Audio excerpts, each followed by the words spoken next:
I'm like so pissed right now. Like I'm upset.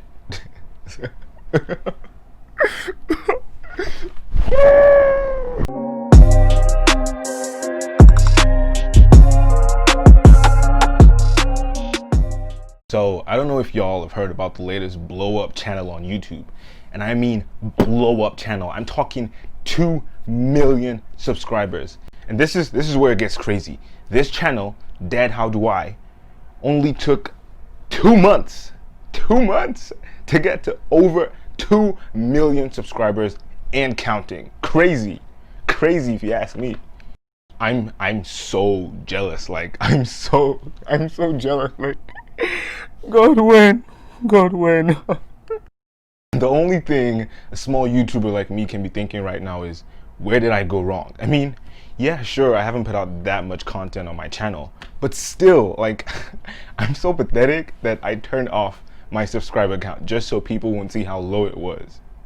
And you know, the saddest part is I was so optimistic from the beginning. Look at this cut from my first video. So guys, one more thing. I have a big, massive goal to reach, but I believe that with your help, I can get to that. Major 1,000 cringe subscribers by next week in 7 days. And I believe I can achieve that. All I need you to do... What? What? Nigga, who the did you think you were? Really though, like, but really, I had it all figured out. Like, I thought that if I had, like, I told a few friends of mine, like, I got up to like 100 people, like my friends, to subscribe, and then I could get them to get 10 people each to subscribe, that would have been like 1,100 subscribers. Like, that was what I thought. Like, I was, but you know, things are tougher than they seem. I mean, look at that. You know, but you know, yeah. So if you still don't know what I'm talking about, let me give you a little story time. Meet Rob Kenney. His parents divorced when he was a child, and his father kept custody of the children. And then eventually his father left when at the age of 12. And according to Rob, what the breaking point was one day when his father was talking to his siblings, and he said, you know what, you're gonna have to figure out what to do with these kids, because I'm done having kids, or I'm gonna take them to foster homes. And that must have been really tough. I mean, I can't say I can relate to that kind of pain, but like, coming from someone who's supposed to be your father, that must have been a lot. Now sadly, Rob had a rough patch after that, but eventually he did forgive his dad, and now Rob is a father of his own grown-up kids. And Rob said his main goal in life was to raise good adults, not good children, but good adults, because he had a rough childhood. Now, once he had achieved that goal in his 50s, Rob felt like he had a lot of knowledge and wisdom that he could pass on to the younger generation of children growing up. Rob always wanted to make like videos, like teaching stuff that you don't typically learn in high school, like really typical stuff like ironing a t-shirt or how to shave, but like, and his family did encourage him to like do it, but like he never found the time. And you know, like till today, I still think that's one thing every YouTuber had in common. Like, no one just wakes up one morning and it's like, oh hey, I want to do YouTube. It's usually something like people go out, oh, I've been planning to do this for so long, and oh, I've been planning to do this for 11 years, and on and on. Like I was like that as well. But like, you know, like quarantine like really gave everyone the opportunity to like do whatever it is you've been planning to do for so long. Like, so long as it's something you can do indoors, like you have all the time in the world to do what you want to do. And he stopped making excuses, and on April 1st, 2020, he made the channel Dad How Do I, which now has 2 million subscribers on YouTube. Now the channel is basically all about making videos to help people and children, young adults who grew up not having dads, to learn how to do everyday tasks, like literally normal stuff. And you know, things were low-key on the first day, the second day, probably the third day, until the news about the channel went to social media, and this thing went viral. And I'm not talking regular viral, I'm talking viral, like viral. And then his subscriber count was rising so fast, and at some point I feel like YouTube probably couldn't keep up, and like they should have just said, indefinite growth subscribers. Another crazy thing is, at some point, he had more subscribers than views. Hold on, let me break it down for you. Like, people went to his YouTube channel and clicked the subscribe button more times than they watched his videos. Like, do you understand how impossible that is supposed to be on a normal day? Like, what?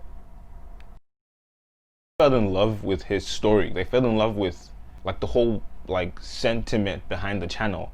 Like, and then the comments and the turnout was so massive. Like, people came out sharing their experiences about how they also grew up in dysfunctional homes, and everything was so heartfelt, and everything was so and everything was so, oh my God, finally someone who is like, you could feel like he was there for me, like, But one thing I do not get is how this man single-handedly destroyed all the YouTube algorithm rules we've been told of, like titles, thumbnails, SEO, everything trash, thrown in the trash. Yes, that's right, my fellow small YouTubers. Everything you've heard before this day about how to be successful on YouTube has been one big lie. And I'm not saying like his stuff was bad or anything, but like in 2020, when you look at his stuff, like titles, thumbnails, against his competition, like you would typically say like he needs to put in a little bit more work, but that did not matter at all. Like, he's practically a celebrity now with like a PR team and branded deals, and I'm jealous. Like, I'm so jealous.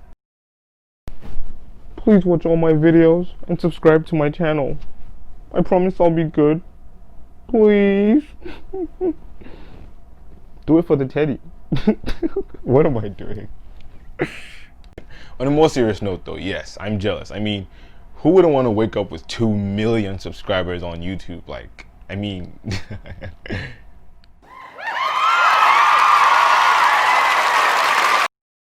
But more importantly than just being jealous, I'm inspired. Now, putting aside the sentimental facet of his channel, and actually like analyzing the channel, you would see that he gave value to a specific audience, and that to me is the key to YouTube success. I mean, take a look at PewDiePie, gamers, Peter McKinnon, photography, Mark Angel, people with a sense of humor, like value, audience. Do you see what I'm saying?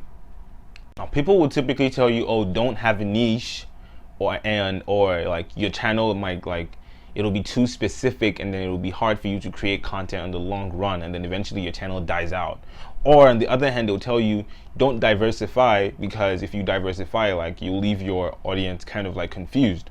So it's like, where do you stand? Do this is bad, do this is bad. But in my opinion, do have a niche, do have that one thing you're known for, and do it the most, but then from there you can diversify and then attract a larger audience. Like, for example, like someone making cooking videos, like people should know that, oh, okay, this is a cooking channel, like the main thing is all about cooking, but then you can also do other things like random vlogging or this or that, or like top 10 this. But then, like, so you can still like attract multiple kinds of people to your channel, but they still know that, okay, this is a cooking channel, that's the main thing going on here. Let's take PewDiePie for example. I'm a huge fan of PewDiePie, and do you know that till today I have never seen one single PewDiePie gaming video, like not one single video.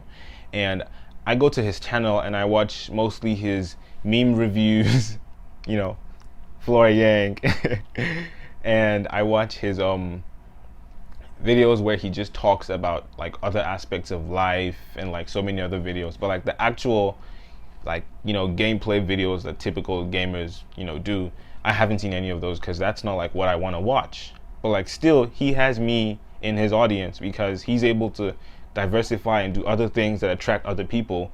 But that does not mean I don't know he's a gamer and like he makes videos, like gaming videos.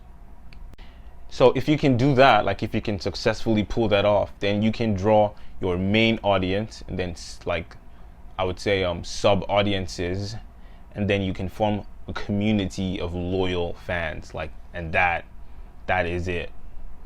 And you know, I want to take this opportunity to congratulate Rob Kenney, actually, because I mean, you've done great, really great. And I'm sure so many people are really, like, obviously so many people have been touched by your, I would call it a selfless act. And I want to encourage you to keep going. Hopefully you get, you know, proper management so you can grow even bigger, and you know, sky's the limit. Keep doing what you're doing. Thank you very much. The community appreciates you. And on this regard, like, I actually paused YouTube for a while. Like, I haven't posted a video in a month, in like a whole month, but I've been remotivated, and like, I'm, you know, I'm pumped. I'm really pumped. Like, at this rate, I could post videos like every single day, bro. Like, they are coming in hot, okay? So you better have clicked that subscribe button, turn on the notification bells, you know, like, you just click the thing and it goes ding. And yeah, do that. My main niches are digital art, food, and basketball. Like, you can learn a whole bunch of stuff of making a whole lot of videos, and I promise that I'm gonna put in the work and to make better videos, better content. It's gonna be really educative. Like, I'm all about that educative life, you know? Like, there's so many YouTube channels out there that are more entertainment, more story time, you know, like, that is cool too. But like, for me, I think I'll do that a bit. But you know, like, I have a lot of like stuff you can learn and benefit from coming, okay? All right, so let's try that thing again. Maybe like a month or a few months from now, and I'm watching this video again, I'm gonna cringe watching this again.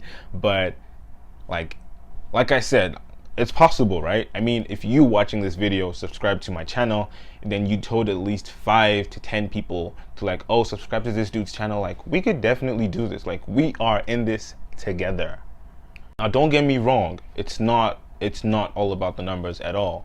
Like, it's not like, oh, I'm fame thirsty or anything. I don't want to be famous. Like, I can't even handle being famous. I can't handle the thought of like coming out, like, you can't go out in public the way you would normally do, because people will go, oh, hey. I don't want that. I don't want to be that kind of, I don't ever want to be that kind of person. Like, I still want to be the regular guy, you know? I do this because I enjoy this, okay? I enjoy making videos. I enjoy using Premiere Pro to edit videos. I enjoy teaching what I know to other people, empowering other people. I enjoy sharing my experiences. You know, like, it is something that gives me, that I find fulfillment doing. But you know, honestly, it's tough to like stay motivated when no one is watching, you know? Like, you know, I know they'll tell you like, oh, you gotta keep going, you gotta keep pushing, and one day you'll break through. But like, honestly, that is like really tough to do. And I get that life is not for quitters, but like I, for one, like, I'm in school, I'm in the university, and people would tell me like, bro, what are you doing on YouTube? Like, that thing is a waste of time. Like, hope you're not letting it distract you or getting to your head that you can probably do this on the long term. And it's like, it's discouraging, because they'll tell you that, oh, go to school, you know, degree, job, work. I'm not cut out for that pattern. I don't think everyone is. I mean, certain people like are, but like, I'm not cut out for that pattern of life. If I spend my first 6 months on YouTube putting in all the work, and my video average number of views is like 50, 40, it's like, it's makes me start to think like, oh, maybe they're right. Like, maybe YouTube isn't really something I can do. Like, I should probably just go focus on school. Like, what was I thinking? Like, you know, like, I'm not saying I would give into those thoughts, but like, they would be there, you know? But if it were like I was getting a lot of support from you guys, you would repost my videos, and I was seeing that, okay, what I was doing was reaching other people, and people were actually seeing what I was doing and getting value from it, then it will keep me motivated to keep going, you know? So it's not just about me just wanting subscribers because there's some glory attached to having subscribers. It's because it helps me to stay motivated when I know that, okay, I'm able to reach my audience, and I can't do that without you guys. Like, y'all are the MVPs over here.